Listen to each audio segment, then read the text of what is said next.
Are you too busy, too stressed out, unhealthy? Then this is the place for you. Welcome to Balanced Living for Busy Professionals, where we help you create wellness and balance with a holistic approach that will work for you, even with the busiest of schedules, so you can live the life you want. And now, here's your host, Diane Randall.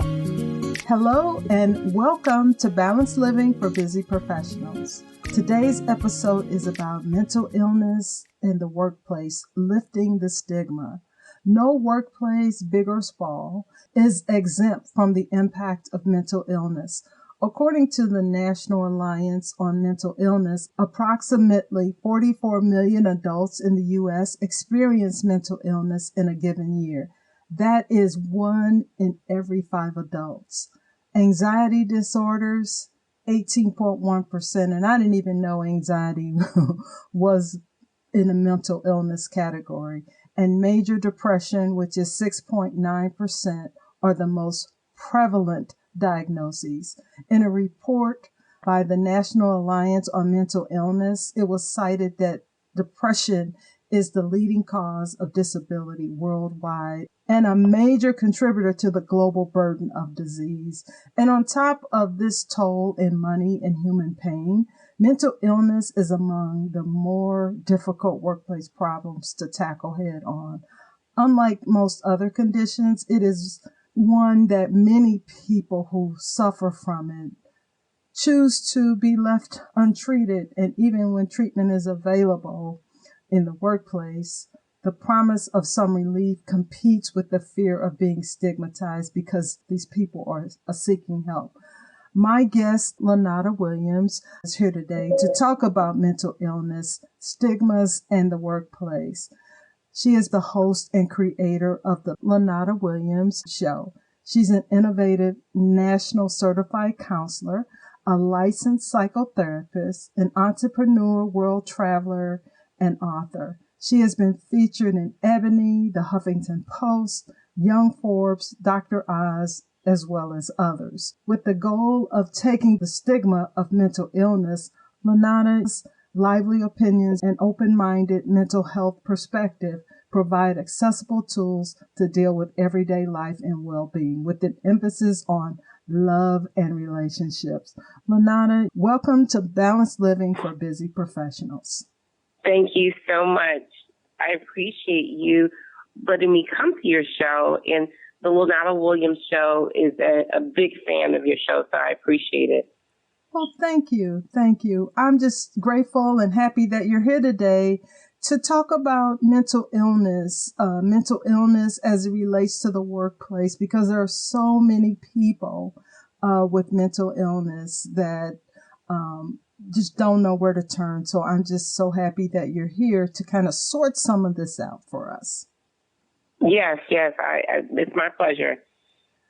So the first thing I want to ask you, I did a little research for the show, and I thought mental illness was a condition, but I also saw it listed as a disease. What's the difference?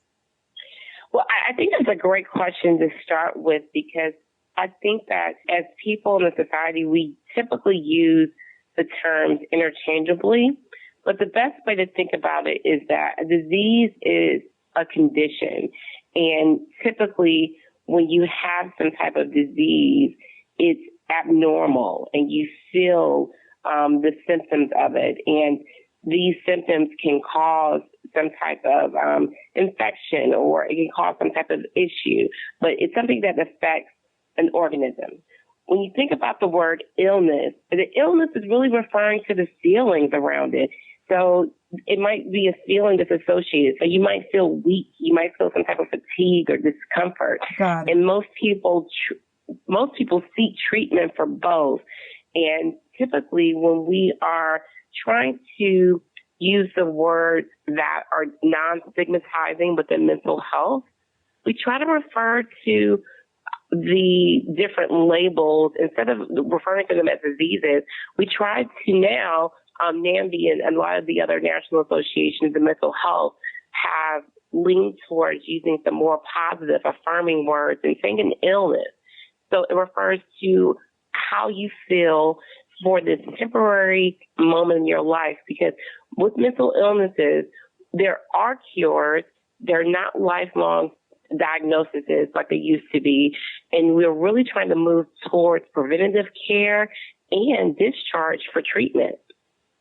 Wow, that's really interesting, because in the past, I can just think of people. It's like once you've had a mental illness, it's just yours. You own it, forever. Yes, and yes. You always thought of that person that was either crazy or had that problem. Exactly. And a lot of times, those labels and the different diagnoses, even though we use a diagnosis to inform you of the symptoms, the triggers, and some of the manifestations of how this will show up in your life. I think initially these labels were used so that we could be empowered and informed, but we see them a lot of times in the media, we see them a lot of times on radio and sometimes TV. These words are used really as weapons against people that are suffering from schizophrenia. We call them schizophrenic instead of saying that they suffer from it. Right. And it is a temporary illness, and that it might be something that you have to manage long term. And it could also be something that you can treat as an episodic moment of your life.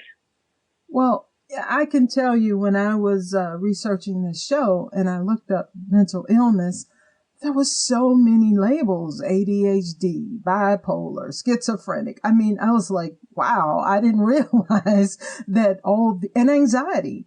I didn't realize anxiety was a mental illness, when I can tell you in the past, when I was in my 20s and 30s, I had an anxiety attack. Is that mental illness? It is. And I think that anxiety is one of those hidden conditions that we don't associate with. We use the word so generally sometimes that we can have anxiety about that new date that we're about to go on. We can have anxiety about that new job interview that we're about to have, or we can be anxious if we're getting a promotion, and all these things can cause forms of anxiety. So I think that initially, as we start to hear about it being categorized as a mental health disorder, because it's a feeling of being worried, it's a fear, and it's strong enough that it's going to impact 2 or 3 of your life domains. So it might affect your work, it might affect your home life, it might affect your relationships. And there are at least 3 million cases of people that are diagnosed with anxiety disorders per year. And a lot of people go misdiagnosed for that same reason. We don't categorize anxiety as being a mental health disorder or a mental health illness. What do you think people can do to stave off mental illness? Is it something we're born with, or is it something we can do to be more proactive in our life and in our environment to kind of stave off symptoms of mental illness? Well, that's a great question. And I think that research in psychiatrists and psychopharmacologists and a lot of different people that are within the mental health field have questioned, what is the source? Is it biological? Is it psychosomatic, which is it in your mind? And is it something that we're just creating? Or are there manifestations that the brain has shown us, that there are serotonin blockers and different things that happen to your body? And we know that all of this together within the person gives you your unique form of whatever's happening in your life. Okay. But we also know that the day-to-day stressors of life, work, being sad, being happy, all of these come together. And I think that you know that you have some type of mental health illness when it's impacting your life and you're not able to move forward, and or you are starting to shrink away from family members, friends. You're not doing the typical things that you would normally do. So I think, to answer your question, it's really hard to categorize the source of mental illnesses, because there can be so many things that impact the way mental illnesses are funneled into your life.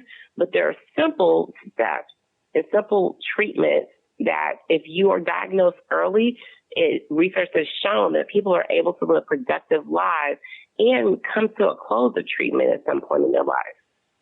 So let's talk a little bit about depression, because this is what I've been exposed to a lot. And I've said the word in the past myself. So when we're feeling sad sometimes, and I've always had this question, sometimes we're just feeling sad for we've lost someone or things aren't going well. Can we just be sad and not necessarily have a mental illness where we have to be medicated? I mean, anymore in society. Can you just have these feelings of sadness that you just need to navigate through or sit with, versus not feeling like you're depressed and you want medication to kind of just cure you right away? I mean, how does that work? Right. Well, I think that's a great question. I think that there is not that pharmaceutical therapies and taking some type of medication, they're not always the first step towards treating depression.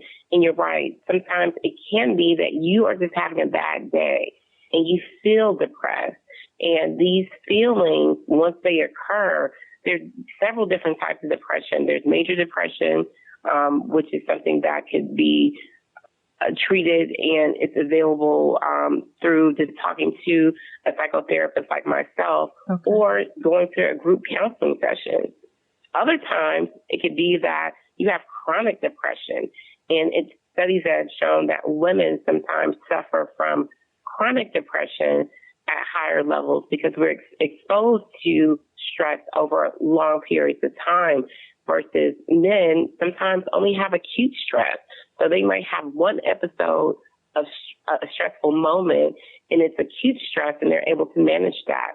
Versus women, sometimes we suffer from chronic depression at a higher rate, which affects us because our heart disease rates are also very high. So 1 in 3 women are exposed to heart disease due to some type of stressor. So I think that it depends on how long the depression is happening. So if you are starting to feel depressed and you want to understand how it's affecting you, you really need to track the days and see, is it one day, or are you feeling this over a period of a week?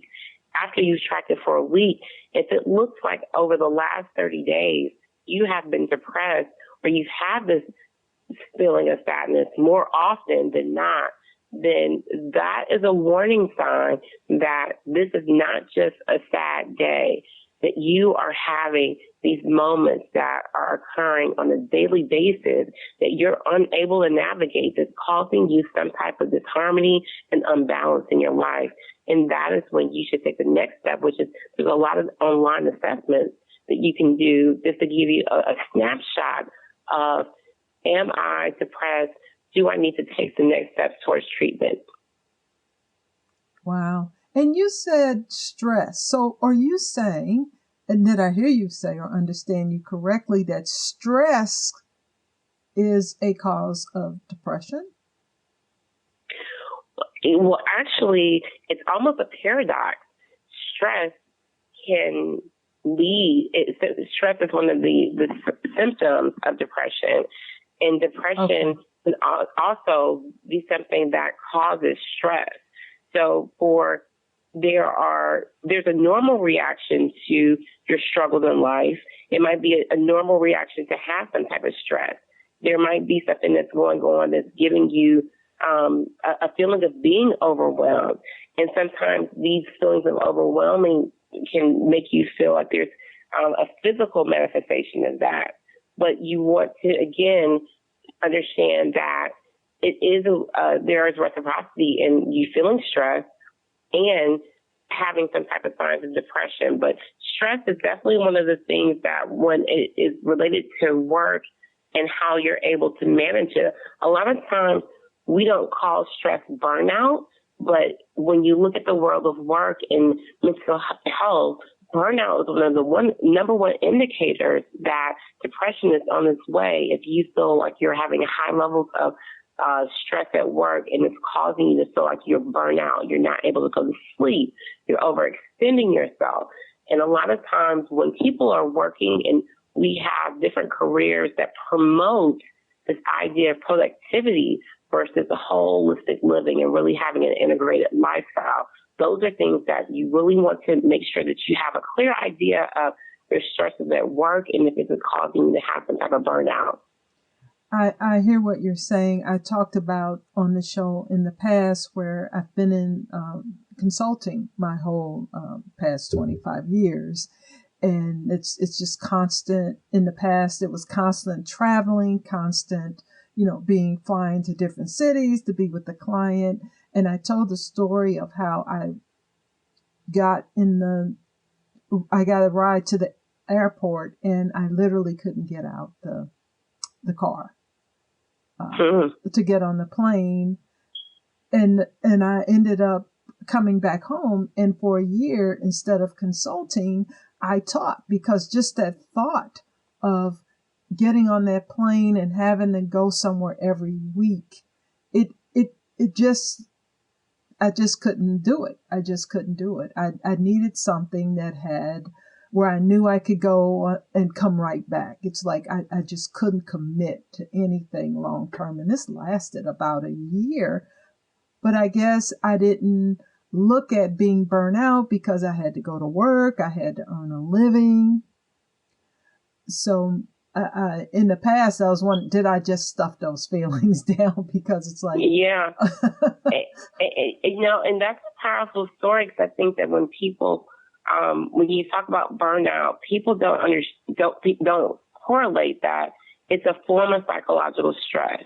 And there are a lot of different occupational burnouts or job burnouts that are categorized just like you expressed them. It's almost a paralyzing feeling where you know that you're motivated, but your enthusiasm or your ineffectiveness to be able to move, or you're not able to understand why you're not wanting to get on that plane. There's a lot of people that are not able to describe it in the way you are able to describe it, or even understand that it's a way of disengaging because there's something within your role of your job that is causing you to have to understand that there's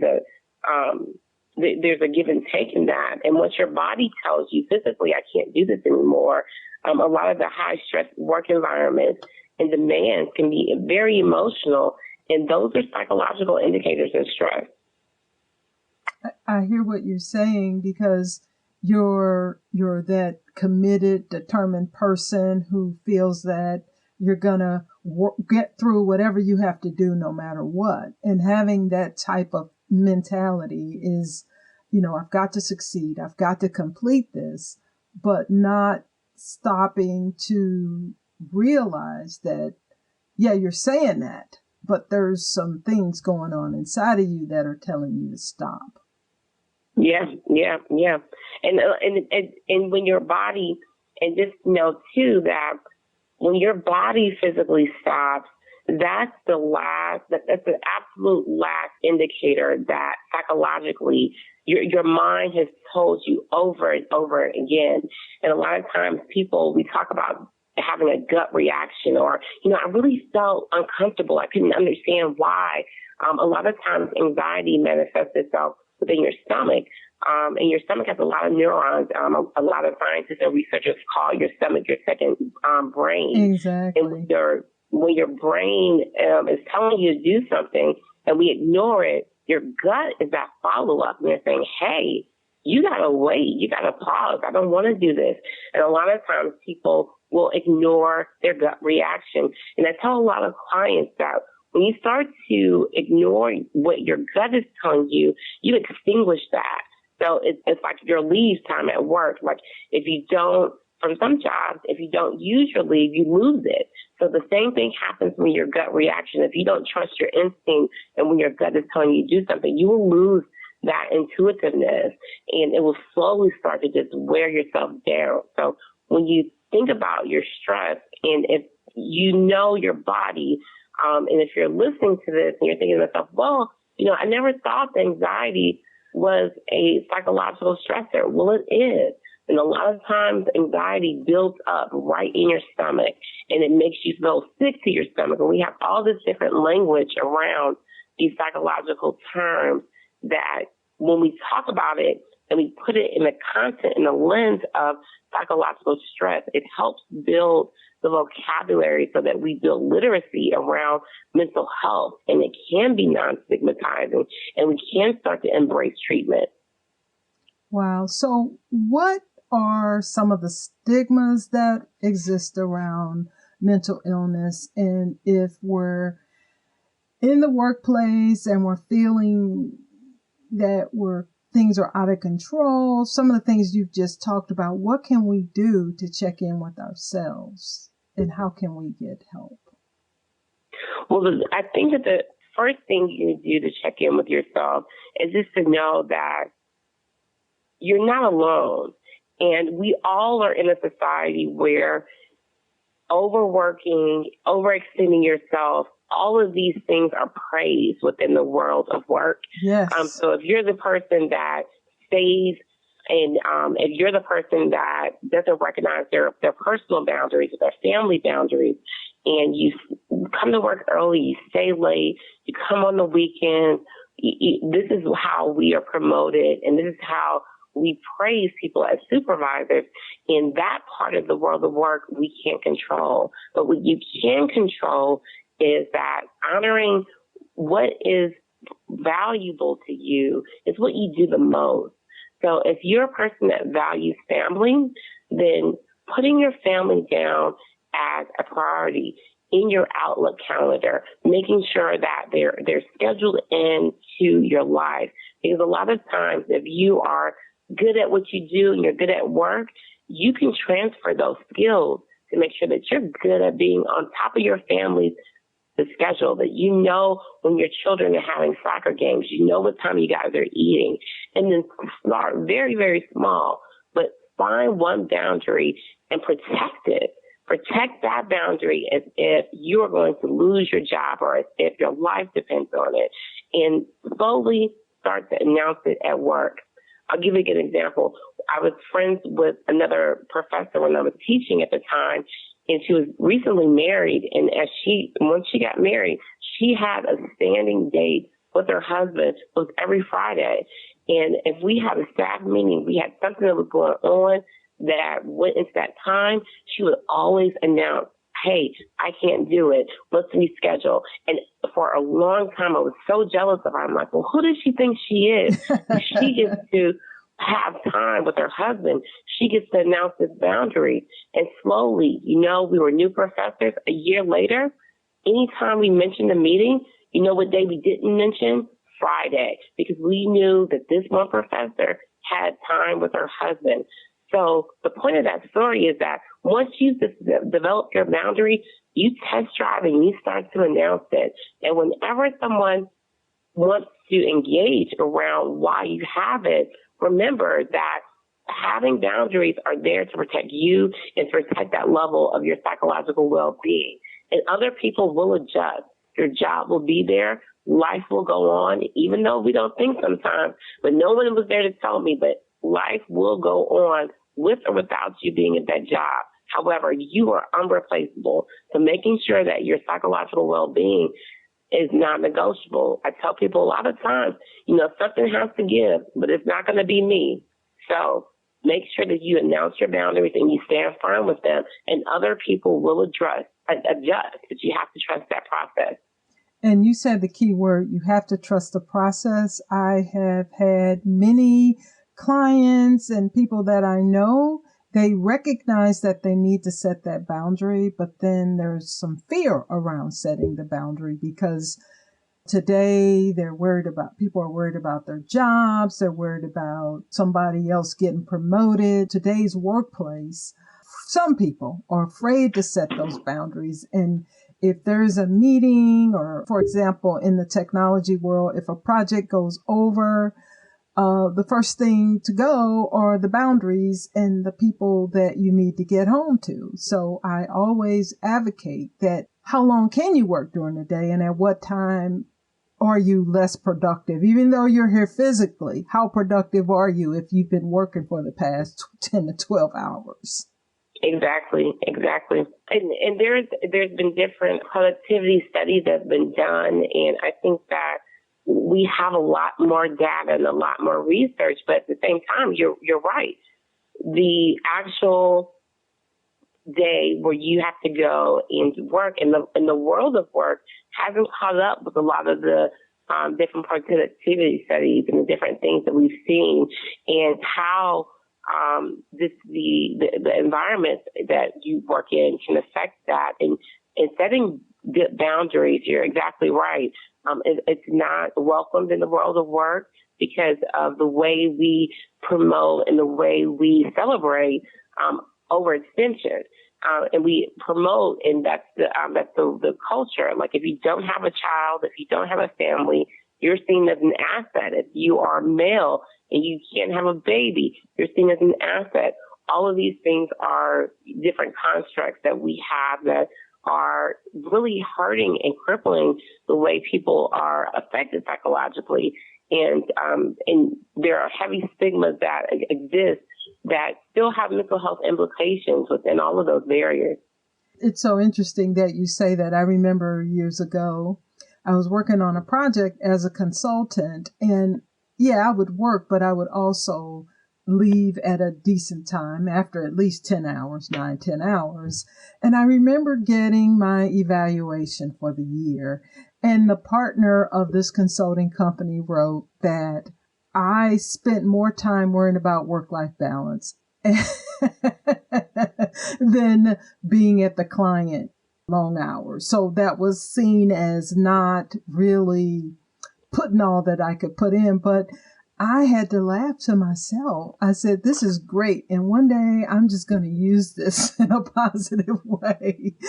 Right. And I've heard, especially in the consulting world, that work-life balance is after the client's commitment to the clients, because I think there's a fear that people are going to forget the bottom line. And this is not all companies. Some companies have changed. I think a lot of people are changing. But like you said, it hasn't really caught on in a way that really supports people in their jobs health-wise. I've been traveling around and working with clients for over 25 years. And I tell you what, I don't mean this in a negative way, but I say now as a mid-career person, I've seen people, other consultants, just drop out of sight, either especially from illness and poor health and just not being able to be present on a project anymore. Just the mental demands have really caught up with a lot of people over time. And like you said, it's because they didn't build in margin or didn't have the tools to build in the margin, because it's all about the project or whatever the bottom line is to you at that time. And the fear of losing the job. People have to do more now with less folks, less resources. So it's, like you said, it's a lot of things that take into place. So if we wanted to check in with ourselves, and starting tomorrow, if there's someone out there that just wanted to look at themselves, they feel that they're going through a lot, they have, maybe they're in one of these categories of mental illness, and they don't feel comfortable talking to their supervisor or manager about it, how would you recommend that they get help and learn how to set boundaries in the workplace and take better care of themselves mentally?